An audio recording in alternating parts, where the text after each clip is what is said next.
Hey loves, welcome back to my channel. I know this is an off day, but I wanted to post this because it's time sensitive. So I was made aware of a situation going on in a federal facility in New York. So it's not a New York State facility, it was a federal facility in New York. I was made aware of this over the weekend, but I didn't realize this has been going on since January 27th or January 28th. There was some sort of an electrical fire or something, so electricity and power had been out from January 27th or 28th, I don't remember the exact date, on through this weekend. Well, anybody that lives in the northeast, if you live in the United States, and even I have a friend overseas who's texting me asking me if I was okay, because we've experienced a polar vortex, meaning that the weather conditions have been extremely frigid. I know the Midwest had it the worst. Chicago, like all of those like Midwest areas, Adam's mom in Wisconsin. I know that they shut down a lot of schools. I know that my friend Kat in Buffalo, like the wind chill got down to negative 30, 40. People said that if you were in outside for more than 5 minutes with areas of your skin exposed, then you would get frostbite like that. So here, I'm in New Jersey, in New York, not upstate New York. I'm talking about like Brooklyn, Manhattan, like the eastern part of New York. It had gotten down to the lowest that I saw personally was 0 degrees, and then the wind chill was negative teens, which is cold.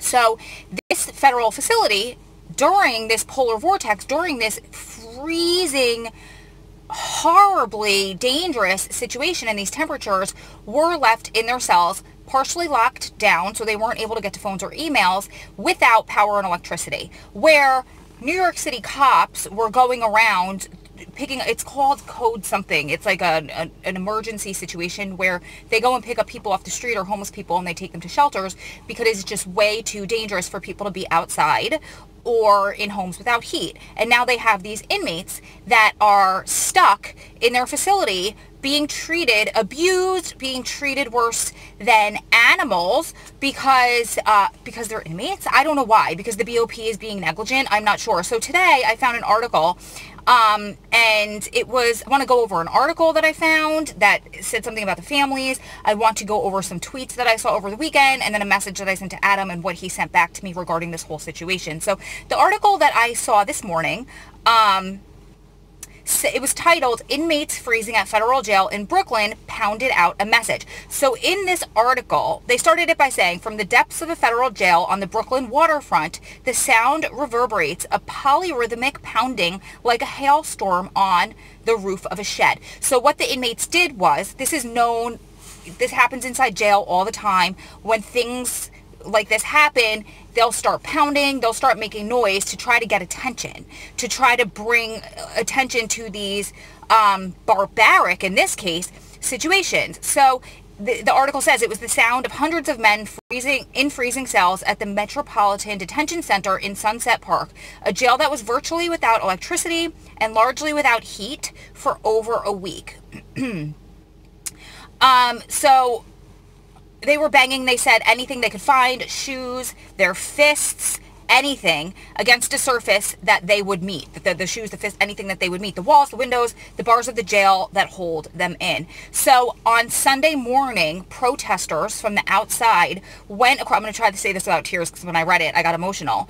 But protesters went outside and they held up a banner across from the jail, and it said, "You're heard.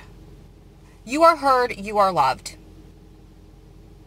You are heard, you are loved." And I'm getting emotional by that because could you imagine being stuck in those temperatures, not knowing if you're going to live or die, knowing that your family's out there, knowing that you can't reach out to them, you can't tell them you're okay.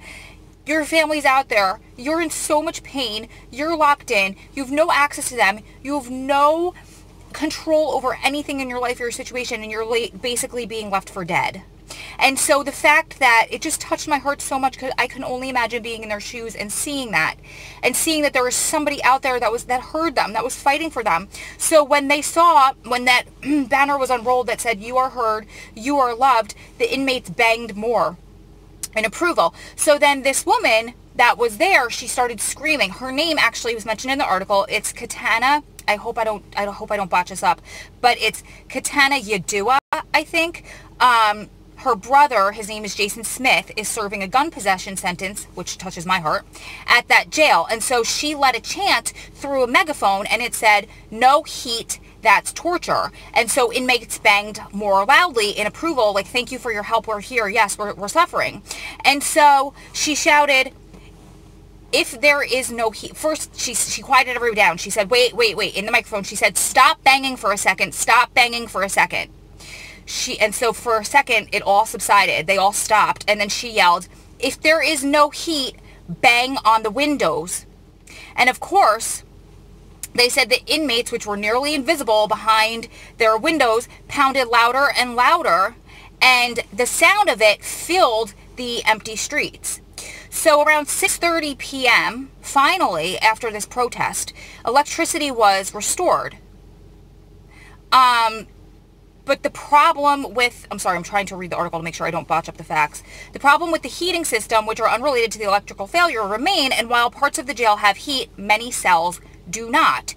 So, a former inmate at the jail recalled how excited prisoners are to see people down below, because a lot of times at this facility, I know where Adam was in Philly, he said it was the same thing, like you could just look out and see your friends walking by because it's in the middle of the facility, and the way that it sounds is that it's like this here at this facility as well. So people would walk by the prison and shine like a flashlight or something like that, and then the guys would shine down their reading light or flicker their lights. So it was kind of like we're thinking about you, you know, we're here, we're fighting for you, and the guys are acknowledging it. So he said, they're freezing in there. They're stuck with their cellies. So it's nice. It's incredible for them to know people are out there. But the pounding has taken on new resonance since Friday, when the New York Times, who wrote this article, revealed that most of the 1,600 inmates, so 1,600 people were being tortured like this, at that jail had been kept on lockdown in cells without electricity since it was January 27th was the electrical fire, when temperatures outside plummeted to 2 degrees, and that's not with the wind chill, and you can only imagine how being inside of cinder block cells, how cold that gets without any heat. And then this part as well made me emotional to read, but he said, "The knocking is triggering. It has similarities to the sounds in slave ships, the sounds of solitary confinement." And this was said by Tamika Mallory, one of the organizers of this protest that was running continuously since Saturday. Now, I'm reading this article on Monday morning. "The knocking is a symbol of distress and a cry for attention. It's all in their power that they can do to get somebody, anybody, to hear them, to listen, to help them. They're literally being frozen to death." And I'm shocked that nobody died. I'm shocked. And it's almost to the point where I've heard this over and over and over again in different types of negligent situations by the Bureau of Prisons, where it's either I'm shocked nobody died or somebody did die and it got covered up. So again, these are just facts. I'm not telling you my opinion one way or the other, but these are the facts. So during all of this, Governor Andrew Cuomo called on the Federal Department of Justice to determine whether conditions at the jail violated inmates' civil rights. "No one in New York should have to live in fear that they may freeze to death. Amen. Alone in the dark," Cuomo said in a statement. "These allegations are a violation of human decency and dignity. Again, amen." They also raise questions of potential violations of law. Which I'm shocked that this is happening, but Federal Bureau of Prisons, BOP officials are due in federal court in Manhattan on Tuesday for a hearing ordered by Judge Annalisa Torres in response to what she called disturbing living conditions. So finally, for once, this is the first time I'm aware of, the BOP is actually being held accountable for this, and they have to appear in court Tuesday, today, when this is posting, and explain their side of the story, why inmates are being left basically to die in the cold in these inhumane conditions. And then I thought this was, again, another thing that made me so emotional, because just like, think about your husband being in there and think about being the person on the street. As protesters massed in front of the jail Sunday afternoon, a paper airplane fluttered down from the 3rd floor and landed on the sidewalk. There was a handwritten message on it. Call my family, tell my wife I'm okay, with a telephone number. They just couldn't get to anybody to tell their families they are okay. Imagine in our position as the outside person, if that was your husband in there, if that was your loved one, your son, your daughter, somebody in there who could not get to you and tell you they were okay, and all you're doing is sitting out here worried that they're going to die, that they're in there freezing to death. Imagine just seeing that paper airplane float down and getting that phone call. Oh, and this is just one of many, many, many cruel and unusual situations that happen over and over and over again and are just brushed under the rug. So after the power was restored, the inmates had one more way to signal their families outside. They flickered, I'm like crying and laughing at the same time. I have to get myself together. They flicked the lights on and off in their cells as cheers erupted down below. So they were like, hey, thank you so much. You heard our pounding and our banging, and now we have electricity, and this is our way that we're going to thank you. Oh my God, why am I getting so emotional? This is emotional. One of the women got a call from her husband about 10 minutes after the lights started to flutter, and they put it on speaker outside, and he said, they just turned the lights back on, everything is back on. They held the phone close to the megaphone so everybody heard it, and he said, you all did a good job. Thank you for real. Again, this is so emotional for me because it's just a fight like we could all understand and share. And because it was 2 degrees out inside, right, and they had no heat, these families were there from Saturday in 2 degrees. They were also in this weather. And I think it was a gift from God above, the universe, whoever you believe in, because Sunday morning we woke up here, it was 2 degrees, and then Sunday morning it was 40, 50 all day on Sunday. So I think God and angels were smiling down upon them saying, you're doing the right thing. And then even that man's 2-year-old daughter perked up at the sound of her father's voice echoing through the street. These poor kids, they could have lost their fathers. I'm not saying that everyone in jail needs to be treated like it's the Ritz or the Four Seasons, but it's just disgusting and disturbing that they were left like that. And this, again, story after story, because the BOP, I mean, that touches my own life and my loved one and my heart. And I mean, just the astronomical things that I've heard of that have gone on. I've made a video about the guy that died from ulcers because they just refused to let him go to medical. And he was literally asking them every day. He was throwing up blood. He was a perfectly healthy 35-year-old man who they just let fall out. It got so bad, they just let him fall out on the stairs one day and bleed out. And they walked by him. And they let it go. And he died. A perfectly healthy 35-year-old man that I would visit every single time I was there, with one nephew and one niece, each bouncing up and down on each knee. Supportive family, was in there for a mistake that he made. And he did not deserve to die. It's just negligence after negligence after negligence. And I know you guys could help me fill a book about this, but I'm so happy for the first time that, well, I don't know if it's the first time. I'm sure there are many attempts, but it's one of the first times I've heard that they're being held accountable. And in fact, as I was being made more aware of this, I didn't know anything about it because, again, Adam's all the way out in Pennsylvania, so I don't really have any contact with anything that's going on in a New York facility unless I just so happen to stumble upon it online.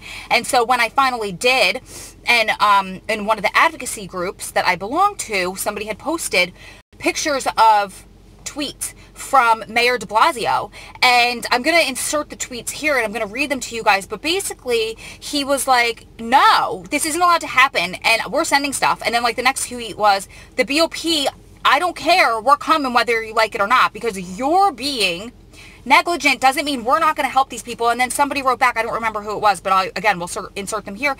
And he was like, just because you don't agree with what, the worst part about this, I can't remember exactly how he worded it, was not only that you're okay with people being treated like this, you think that they deserve to be because of where they are. No, that's not how it works. And then, so again, I'm going to insert all of those and read them to you. And then I'm going to insert an email because I sent Adam an email about this and I sent him links to the tweets from Mayor de Blasio and a few of the New York officials. And when he wrote back, on Sunday morning, because this was late on Saturday night, when he wrote back on Sunday morning, he said, I was already aware of the situation because his cellie is a New York guy from Italian. Oh my God, an Italian guy from New York whose wife actually went and stood outside of those steps and was part of the protest. And so he goes, wow, and I'm going to insert his email in here as well. And he just said, I am so happy that they're finally being called out. He said, and you know, if the public knew what actually went on in here, if they knew how bad it actually was in there for those guys, in other words, we have no idea how bad it actually got for them, it would be mind-boggling. Because he said one time he made a comment to somebody in there about how much they get paid for how little they do.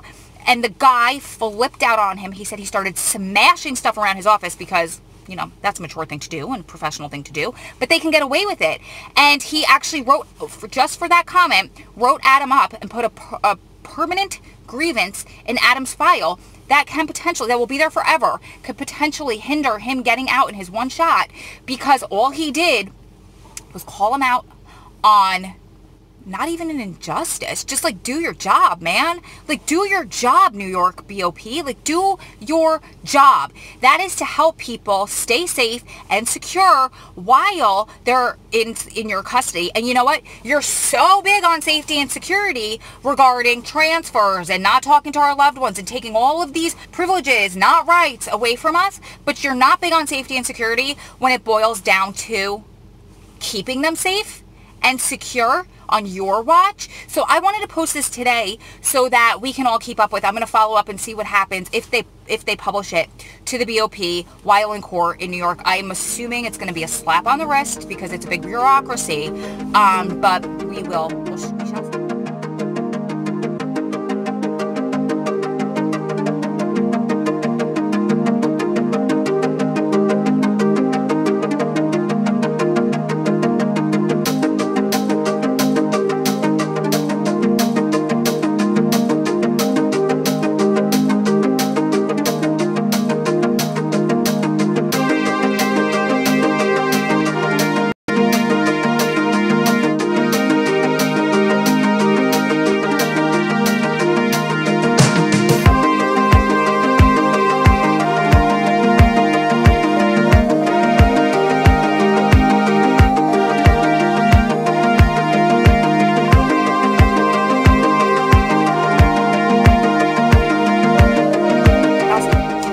You guys keep staying strong, keep loving strong, keep supporting one another through this journey, because you're one day closer to it all being behind you. Lots of love from my heart to yours. Lots of love and just support and hugs and everything to all of the inmates and the families who were affected in the Brooklyn no heat issue during the polar vortex. And so much love, so much love to those family members who stood outside in the freezing cold temperatures and made a difference and got this done. I love you guys. I will see you in the next one. Bye.